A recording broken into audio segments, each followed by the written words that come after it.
다 함께 기도하심으로 6월 25일 화요일 매일 예배 시작하겠습니다. 기도합니다. 하나님 아버지 감사합니다. 오늘도 우리에게 생명 주시고 호흡 허락하여 주시고 오늘도 예배를 통하여서 하나님 앞에 나올 수 있는 은혜 주시니 감사합니다. 하나님 이 시간 저희의 힘이나 열심이 아니고 전적인 하나님의 초청으로 이루어진 복된 은혜의 시간임을 고백합니다. 감사합니다. 우리의 생각과 우리의 감정을 주님 이 시간 모든 것을 주님 다 가라앉혀 주시고 하나님의 음성에만 하나님의 말씀에만 집중할 수 있는 은혜를 더하여 주시옵소서. 우리의 삶의 현실 가운데서도 주의 말씀으로 우리의 믿음의 걸음을 주님께서 계속 걸어갈 수 있도록 붙잡아 주시고 우리의 시선과 마음이 정말 예수님을 닮아서 오직 하나님의 말씀에 우리가 집중할 수 있도록 하나님 함께 해 주시옵소서. 몸이 약한 우리 성도님들 가운데 하나님께서 함께 하시고 아버지 질병이 있는 우리 성도님들 가운데 주님께서 치유의 은혜를 부어 주시옵소서. 오늘도 말씀으로 세임 얻고 기뻐하며 말씀으로 우리가 새롭게 무장되어 하나님께 나아갈 수 있는 세상에 나아가서 하나님의 복음의 역할을 감당할 수 있는 우리 모두가 될 수 있도록 하나님 은혜 베풀어 주시옵소서. 감사하며 예수님의 이름으로 기도합니다. 아멘. 찬송가 292장입니다. 함께 하시겠습니다.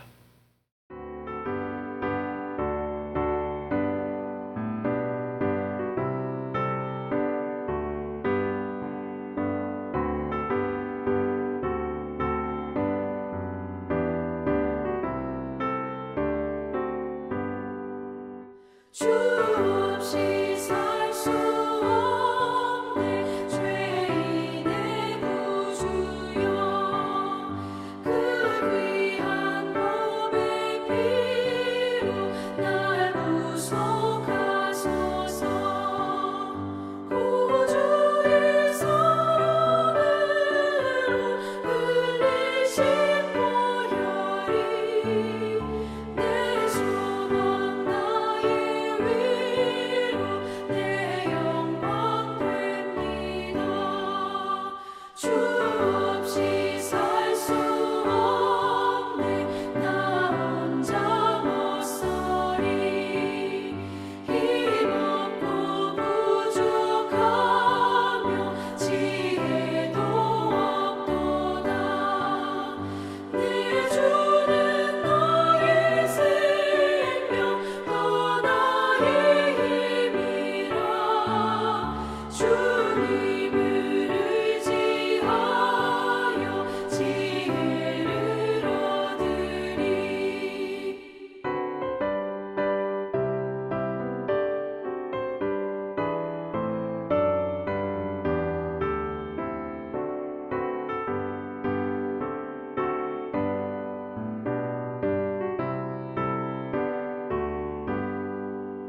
주 없이 살 수 없네 내 주는 아신다 내 영의 깊은 간구 마음의 소원을 주밖에 나의 마음 위하여 주리요 내 마음 위로하사 영원케 하시네 주 없이 살 수 없네 세월이 흐르고 이 깊은 고독 속에 내 생명 끝나도 사나운 풍랑일 때 날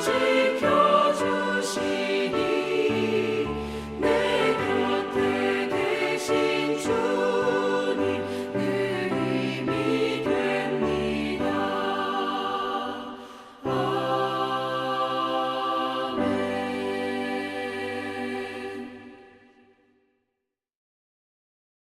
오늘 우리에게 주시는 말씀입니다. 어제와 같이 시편 78편이고 56절부터 72절 마지막 절까지 말씀드리겠습니다. 우리 같이 함께 말씀을 읽도록 하겠습니다. 그러나 그들은 지존하신 하나님을 시험하고 반항하여 그의 명령을 지키지 아니하며 그들의 조상들같이 배반하고 거짓을 행하여 속이는 활같이 빗나가서 자기 산당들로 그의 노여움을 일으키며 그들의 조각한 우상들로 그를 진노하게 하였으며 하나님이 들으시고 분내어 이스라엘을 크게 미워하사 사람 가운데 세우신 장막 곧 실로의 성막을 떠나시고 그가 그의 능력을 포로에게 넘겨주시며 그의 영광을 대적의 손에 붙이시고 그가 그의 소유 때문에 분내사 그의 백성을 칼에 넘기셨으니 그들의 청년은 불에 살라지고 그들의 처녀들은 혼인 노래를 들을 수 없었으며 그들의 제사장들은 칼에 엎드러지고 그들의 과부들은 애곡도 하지 못하였도다. 그때 주께서 잠에서 깨어난 것처럼 포도주를 마시고 고함치는 용사처럼 일어나사 그의 대적들을 쳐 물리쳐서 영원히 그들에게 욕되게 하셨도다. 또 요셉의 장막을 버리시며 에브라임 지파를 택하지 아니하시고 오직 유다 지파와 그가 사랑하시는 시온산을 택하시며 그의 성소를 산의 높음같이 영원히 두신 땅같이 지으셨도다. 또 그의 종 다윗을 택하시되 양의 우리에서 취하시며 젖 양을 지키는 중에서 그를 이끌어내사 그의 백성의 야곱 그의 소유인 이스라엘을 기르게 하셨더니 이에 그가 그들을 자기 마음의 완전함으로 기르고 그의 손의 능숙함으로 그들을 지도하였도다. 아멘. 이스라엘 이 백성들은 정말 세상을 향한 하나님의 꿈이라고 해도 과언이 아니죠.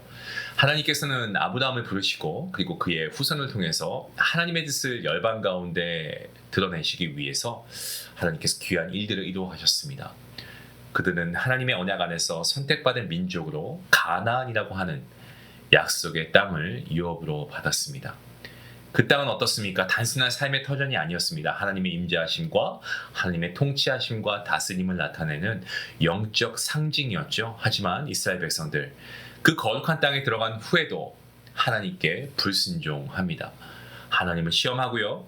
하나님의 명령을 반복해서 불순종하고 하나님을 마치 자신의 어떤 필요를 채워주는 그러한 수단으로 여기고 하나님의 마음을 아프게 했습니다. 성경 말씀은 이스라엘을 비유할 때 오늘 말씀을 통해서 속이는 활이라고 비유하고 있습니다. 이 활은 어떻습니까? 궁수가 목표를 향해서 정확하게 쏘기 위해 사용되는 도구입니다. 하지만 이 속이는 활은 아무리 힘껏 당겨도 엉뚱한 곳으로 날아가 버립니다. 방향 감각을 잃어버린 거죠. 마찬가지로 방향 감각을 잃어버린 신앙, 하나님의 뜻을 외면한 삶은요, 결국 아무 쓸모없는 화살처럼 하나님의 도구로 사용받을 수가 없습니다. 이스라엘 백성들은 하나님의 뜻을 따르기보다 자기들의 욕심을 따랐고 마침내 온갖 우상을 섬기면서 거룩한 땅을 더럽혔습니다. 하나님은 크게 분노하셨습니다. 그 결과 성막에서 떠나십니다. 하나님의 임재, 이 하나님의 임재하심이 떠났다라고 하는 것은 더 이상 그들이 하나님의 백성으로 인정받지 못했다라고 하는 의미와 동일합니다.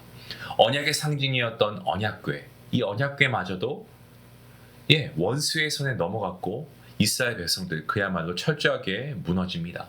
하나님의 백성이었습니다만 하나님이 그들과 함께 하시지 않으니 이스라엘 백성들 그야말로 손 쓸 그런 어떤 상황도 없이 속수무책으로 무너져 버렸습니다. 약속의 땅은 더 이상 축복의 땅이 아니었습니다. 압제자에게 점령당한 땅이 되어버렸습니다. 오늘을 살아가는 저와 여러분도 동일한 경고를 우리가 받게 됩니다. 우리는 하나님의 은혜로 구원받은 성도인 줄로 믿습니다. 구원받은 성도로서 하나님의 꿈이고 하나님의 비전입니다.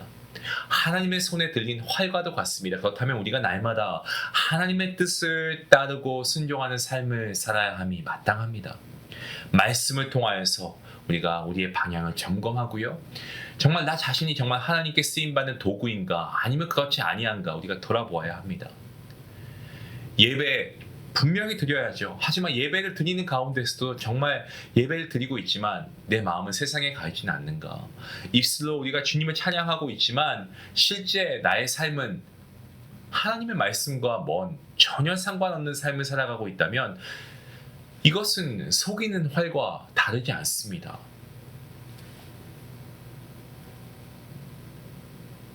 이스라엘이 이런 속이는 활이었죠.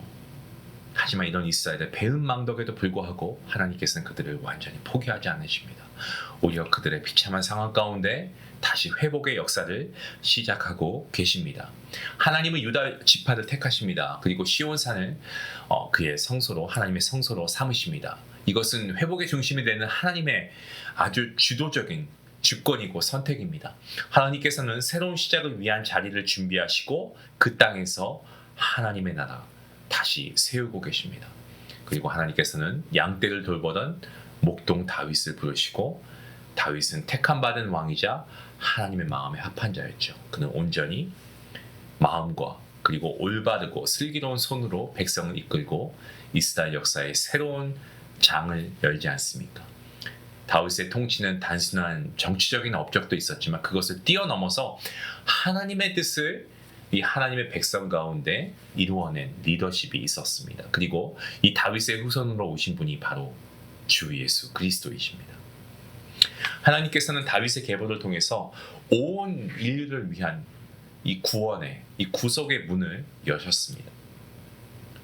우리는 이 시편 기자의 기록을 통해서 하나님께서 행하신 놀라운 구원의 사건을 다시 묵상하게 됩니다. 왜냐하면 이 역사가 단지 과거의 일로 끝나는 것이 아니고 우리의 삶 속에서 동일하게 적용되고 있기 때문에 그렇습니다. 하나님께서는 지금도 속이는 활과 같은 신앙을 원치 않으십니다. 하나님은 방향을 정확히 맞추시고 하나님의 뜻을 이루는 충성된 백성을 원하십니다. 때문에 저와 여러분은 매 순간 하나님의 말씀을 우리가 마음에 새기고 그 은혜를 기억하며 살아야 합니다. 우리는 지혜로운 삶을 추구하죠. 지혜로운 삶은 말씀을 잊지 않는 데서 시작됩니다. 하나님의 은혜를 날마다 기억하고 사는 자는 흔들리지 않고 믿음의 길을 걸어갈 수 있습니다. 하지만 반면에 은혜를 망각한 자는 어떻게 됩니까? 과거 이스라엘 백성들처럼 실패의 길로 접어들게 됩니다. 그 실패의 길을 계속 반복하게 걷게 됩니다. 오늘 이 말씀 가운데 우리가 결단해야 할 것은 바로 이겁니다. 오늘 키워드가 될 수도 있는데 기억입니다. 무엇을 기억합니까? 하나님의 은혜를 기억하는 겁니다. 그리고 말씀을 지키고 순종하고, 이것이 진정 지혜로운 성도의 모습인 줄로 믿습니다. 결론적으로 하나님께서는 실패한 백성을 끝까지 포기하지 않으시고 새로운 일들을 이루어 가십니다. 우리도 하나님의 손에 붙들린 활이 되어서 세상을 향해 하나님의 꿈을 쏘아야 할 때입니다. 하나님의 임재가 떠나는 두려운 시대에 우리는 말씀 앞에서 거룩함을 추구하고 정결함을 구하고 정말 다윗처럼 순전하게 마음과 뜻을 다해서 하나님의 말씀에 순종하는 그러한 하나님의 자녀로 살아가야 합니다. 하나님의 꿈은 지금도 저와 여러분을 통해 이루어지는 줄로 믿습니다. 사랑하는 성도 여러분, 우리는 이스라엘의 실패를 우리가 정말 타산지석으로 삼아야 하겠습니다. 은혜를 잊지 않고 말씀을 붙들고 살아가십시다. 기억은 곧 신앙의 출발점입니다. 구원의 은혜를 기억하는 자 흔들리지 않습니다. 구원의 은혜를 기억하는 자 넘어져도 다시 일어섭니다. 하나님의 부르심과 하나님의 구원하심을 기억하십시다. 오늘도 믿음으로 순종으로 나아가십시다. 지금 이 시대가 어둡고 불확실할수록 하나님의 백성인 저와 여러분 더욱 분명한 방향을 가져야 합니다. 우리는 세상이 감당할 수 없는 하나님의 영적 군사들입니다. 하나님의 뜻을 이루는 도구입니다. 우리의 삶이 흔들린다고 해도 하나님은 우리를 통해 여전히 일하시고 새로운 역사를 써가십니다. 때문에 우리는 오늘 이 말씀 앞에 이렇게 고백해야 됩니다. 주님, 저를 속이는 활이 아닌 정직한 활로 사용해 주옵소서. 하나님의 구원을 기억하게 하시고 하나님의 말씀을 기억하고 하나님의 뜻을 이루는 삶을 살게 하여 주시옵소서. 예수님의 이름으로 기도합니다. 아멘. 이 기도가 저와 여러분의 입술에서 고백되어질 수 있기를 원합니다. 기도하시겠습니다. 사랑과 은혜가 풍성하신 하나님 감사합니다. 오늘도 말씀을 통하여서 이 말씀을 통하여 우리에게 경고하시고 또 우리에게 동시에 위로하여 주신 줄 믿습니다. 이스라엘이 하나님의 은혜를 잊고 속이는 활처럼 빗나간 삶을 살았습니다. 때론 저희도 주님의 뜻에 벗어나서 헛된 길로 살아가고 있지 않습니까? 주님, 그런 우리의 모습을 주님 아시오니 용서해 주시옵소서. 이러한 상황 가운데서 주님은 저희를 포기하지 않으시고 다시 부르시고 회복의 길로 인도하시는 하나님의 사랑과 은혜를 감사하고 찬양합니다. 이제는 하나님의 손에 붙들린 정직한 활이 되겠습니다. 세상을 향해 하나님의 복음과 사랑을 전할 수 있는 나의 사랑하는 가족에게, 나의 이웃에게, 나의 친구에게 복음을 전할 수 있는 아버지 그러한 축복의 통로가 되게 허락하여 주시옵소서. 예수님의 이름으로 기도합니다. 아멘. 이 말씀을 생각하시면서 우리 한번 하나님의 은혜를 기억할까요? 오늘 말씀의 키워드죠. 하나님 말씀 은혜를 기억하고 짧은 감사 일기도 좋고요. 감사 노트를 쓰면 어떨까요? 오늘 받은 은혜, 작은 기쁨, 말씀의 도전 이런 것들을 기록하면서 하나님의 은혜를 우리가 좀 기억하면서 우리가 말씀을 기억하는 삶을 실천해 볼 수 있기를 원합니다. 이런 기억들이 쌓이고 쌓일 때 우리가 더 이상 속이는 활이 아니고 하나님의 충성된 도구로 세워지게 될 줄로 믿습니다. 우리 같이 함께 말씀 생각하시면서 기도하고 또 실천까지 할 수 있는 귀한 믿음이 될 수 있기 원합니다. 기도하시겠습니다.